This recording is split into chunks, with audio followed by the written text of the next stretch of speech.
Preserving the natural wetlands of the prairie pothole region has become increasingly important. Millions of acres of wetlands are under the threat of extinction due to climate change and human development. My solution and interpretation to this problem involves a new research facility to help conserve the landscape and educate the public.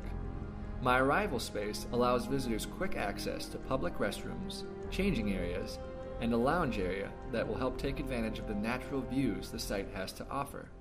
As a welcoming beacon to the public, it will feature display space to inform visitors of the area. The arrival space begins to establish the structural steel supports that will be utilized across both buildings in an effort to tie the two together. The path is a linear expression of the site that guides visitors directly to the lab while also allowing a rest stop along the way. Through the use of grasscrete, it is my hope that the path can appear as natural and unobstructive as possible. It provides a transition to the laboratory hosted on the western end of the site.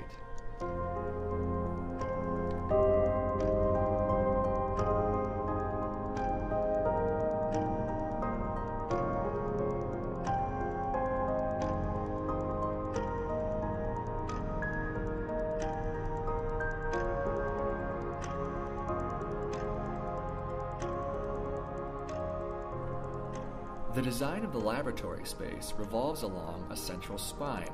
This central corridor supports the adjacent spaces and provides access to users as well as HVAC systems. This linear form conforms to the landscape's terrain and responds to the need of ample daylighting throughout the building. A large concrete hardscape helps to join the building to the natural environment by giving visitors the ability to interact with the outdoors from the porch.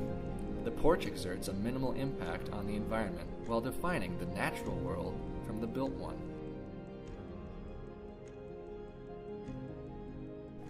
In keeping with the idea of a spine, the building divides spaces in a transversal fashion and puts emphasis on the central corridor. The corridor is then supported by a collage of rooms that are allowed to have their own identity within the overall composition. The entry point of the building greets visitors with a lobby and maintains quick access to public restrooms. These spaces are followed by the administrative section that houses the receptionist and the director's offices.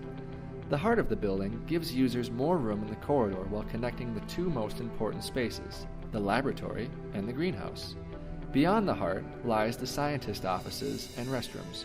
This half of the building fosters the more private spaces of the laboratory to provide an implied line for public and private space. Adjacent from the offices is the staff kitchen and lounge, which shares a close proximity with the large conference room. The more inhabited spaces are given southern exposed rooms, while spaces such as the laboratory remain on the northern side for efficiency.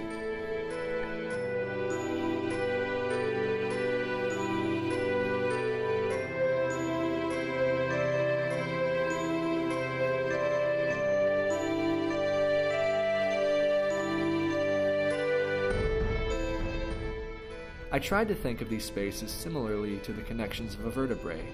The corridor acts as a nerve tissue that allows for the flow of information, and the adjoining rooms support and protect that spine, while giving way for flexibility throughout the building's overall form.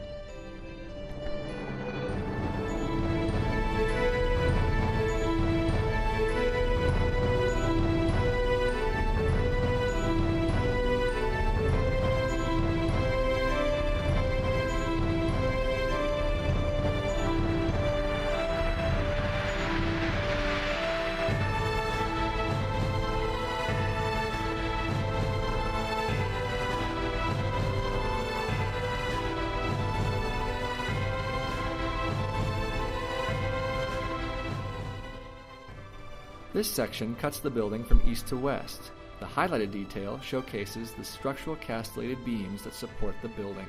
Important to note is the detail of the hidden gutter, which sheds water to the east and west sides of the building respectively. The typical exterior wall construction consists of a steel frame wall with Zahner panel cladding to establish a rain screen.